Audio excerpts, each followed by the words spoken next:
again, good teams find a way to just find a way. I think we did that in the second half. I don't want to be the Christmas Grinch here, but our effort overall just was not there for the 40 minutes we played. I thought it was there maybe the last 10, 15 minutes. But credit to Loyola, they came prepared, they competed. But again, could have been a debacle, we avoided it, so I'll take it. Question for Jahari first. Jahari, what do you think kind of went into it just not being the level of effort that you guys are accustomed to?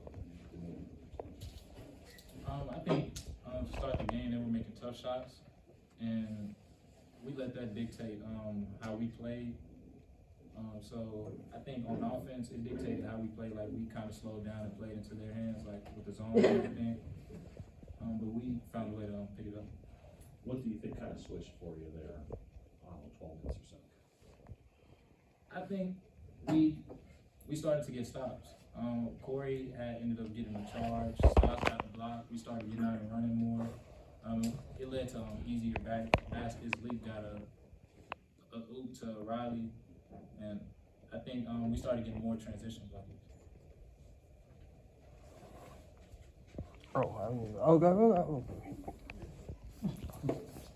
All right. Coach. Sorry. So, I'll talk to him later. But how do you feel about? How do you feel about just? What did you see get the rhythm that you needed in the second half, getting those clutch buckets in the second half, the middle of the second half? Just something you saw on defense? Is something you seen on the scouting report that you've adjusted at halftime? I think it was just more so just having a mindset to stay aggressive. In the first half, I think I started 0 for 3, but I didn't let that affect me. I was just trying to stay aggressive, getting in the paint, finding people, just making the game easier for my teammates as well. So the whole thing for me was just staying aggressive. Jahari, Coach mentioned in his opening statement talking about the effort levels. Is that something as a leader? What are you planning to do as a leader to try to keep all those effort levels consistent and just stay calm throughout the next game? Try to lead by example. When we come back from break, just making sure that we're still going hard. It's going to be the first day back from break, so just try to have a lot of energy and just continue to work.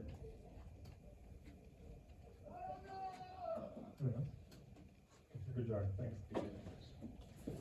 Say hi to your mom. Merry Christmas. Tony, what do you kind of chalk that up to? Do you chalk it up to you got an exam break? Do you chalk it up to just out of sync in general? What kind of explains? Yeah, honestly, I don't think I've been coaching long enough to figure that one out. These Christmas holiday games are not easy. You look across the board, a lot of teams lose these games. I remember year one, we went down to Tulane and we stole one down at Tulane. Tulane had the second best offense in the country and they just couldn't make a shot. Again, those guys were probably thinking about vacation. And so, again, I'm not, I've got to be careful with, I want these guys to enjoy their break, but for who I think we can be, for as long as we've come since our Drexel scrimmage, it's disappointing that, a game like this, to be able to just put them to bed. We didn't do that. Was the offense maybe a little more frustrating in that? No. I love you, Patrick, but we scored 86 points, not offense. Defensively, we're not who we need to be. And we've got to figure that out because when we start playing better teams, once we get into conference play, we're just not, it's not offense. 86 points, we only turned the ball over 7 times. Again, it was some bad turnovers. It just looked like we were out of sync. I've got to get Jahari to just be a little bit faster against the zone because we're going to see a zone. But giving up 79 points on our home floor, that's not who we are, and that's where we got to get better. It's not offense. Our offense is actually better than it's ever been. You talk about these games. Sorry, Patrick. That's okay. We talk about these games are so tough. Last season, you lost a couple of these games. This season, this team hasn't. How much confidence did you give in this team that they are finding ways to win these type of games? Yeah, I mean, again, like winning these games, we've got 11 wins, and it's not easy. You know, I know coaches, that's like coaches speak to say it's not easy, but it truly is not easy to win these games. Again, you know, the one guy that I thought could have helped us against their zone wasn't available today because he's sick. You know, Fat's a guy that can make reads. He's an athlete. He's really smart with when the basketball is in his hand. And I just thought that from an offensive standpoint, even though we made some, good plays, we made a lot of bonehead plays, and the cadence of the game, because of some of our goofiness, is what gave them confidence. But again, we found a way. I'll take it. But there's just a lot of things that we've got to fix. How hard is it to prepare for a team that shoots as a high percentage of their shot attempts coming from three, especially when a young man who's shooting 19% coming in today goes 4 of 7? Yeah, I mean, that was the game plan. Just take away threes and keep the ball in front. Know your personnel. Those three things we didn't do. They made 13 threes.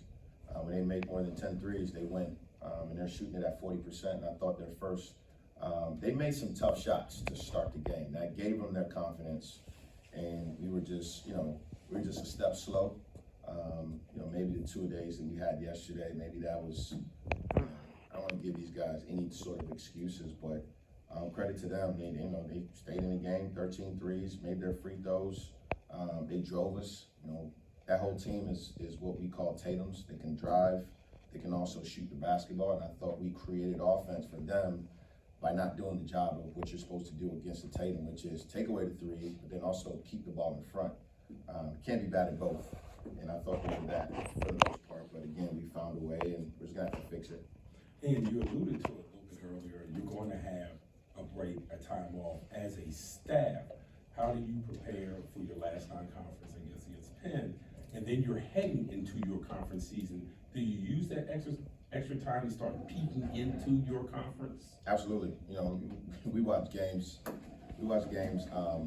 All the time as a staff. I actually was watching, in between watching Loyola yesterday, I was watching the Rutgers game against Penn. Obviously, was that the night before? Getting old. But Penn, it was a one possession game with like a minute or two left in the game. And so, getting a couple days is very, very important. This is actually, today's the 21st. It's the earliest game I've played as a coach. Typically play like the 22nd or the 23rd. And so these days are important, and having 4 days for me personally, it's a bunch of stuff that we've got to adjust to and just get prepared for conference play for sure. Coach, I think one of the biggest differences we saw when you were in the tournament in Jacksonville was the energy level was there. You came out. How do you get these guys going? There's been a few games at home where you guys have had to claw back into games and leaving teams in games. So what do you think you can change there? Yeah, that's the $1 million question. I know for me, again, you got to take the good with the bad, right? And you'd love to maybe look into your bench and figure out, like I said before, we've got 8 or 9 starters. Maybe there's a guy that's not starting that can give us more energy, but at the end of the day, I'm not going to take away confidence from somebody who, any one of those guys who technically is helping us win games. And so we've got to figure it out. I think today, for the most part, it's just, these are 19, 20, 21-year-olds. Most of those guys are getting on flight. And sometimes that thought, it creates a cadence of nonsense. And I thought that was what that was today. Even our bench energy was bad. And that's what I'm actually going to be watching when I watch this game. I want to see where our bench was. But, again, 2020 hindsight, Stas was on that bench, and Stas came in the game and gave us life. We don't win this game without Stas. So credit to him. And he's the one guy that's not going home, ironically. So, we've got to find a way. With the break coming up and seeing all these great questions, man. Guys are worse than the players.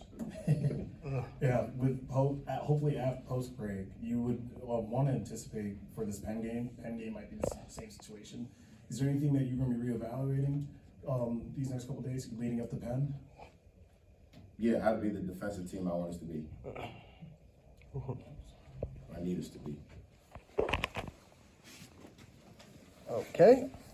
I know this works. Okay, you shot 34 free throws to compare to Loyola 17, which you talked about the best 17 to 7, you had the advantage. So are you, you said it earlier, I know you said something about your effort, but the stats will say, I'm not a coach, so the stats will say otherwise, but how do you feel about that? Because the numbers contradict it, but you were the man that coaches the team, so you got to be around it, you got to adjust to it, so. Yeah, you're right. I actually agree with you. I think that the stats, it does show that for the most part, we were intentional with our game plan. We got to the free throw line, and that's kind of who we are. We only turned the ball over 7 times. But, you know, at the end of the day, a lot of those free throws came at the end of the game. I thought that they zoned us right away, and we knew that.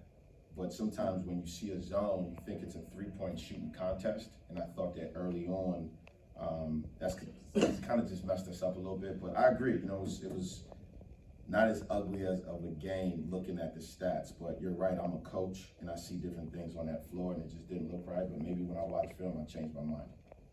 Tony, you talk about wanting to have the defensive effort. Was there a challenge delivered to Corey at halftime with him guarding Teodosio? He came out, seemed to be much more aggressive. I know you guys were asking for the offensive foul on the first 2 ones that you guys got called, and then be able to get it a little bit later on. Was there a challenge to him, though, to, hey, this is the guy that's at the top of the scout, you got to do a better job? Yeah, no, I met with Corey earlier this week, and we just, you know, had some conversations about, well, he actually wanted to meet with me. He summoned me to figure out what he can do better. And I just told him from a defensive standpoint, you know, he's the head of the state. He's got to be able to take charge in winning time, and I thought he did that today. You know, again, it's a tough guard when you've got a guy that just wants to go left, and when he can't get there, he's pushing off with his right hand. And he did a good job down the stretch and just kind of figuring it out. And once he did that and got into him a little bit, you know, I thought he was. He didn't want to drive the basketball as much. He had the confidence early on in the game for about 28 minutes, but Corey sat down, he guarded him, and you know, I think that was the name of the game. Thanks, Tim. Merry Christmas, everybody. Merry Christmas.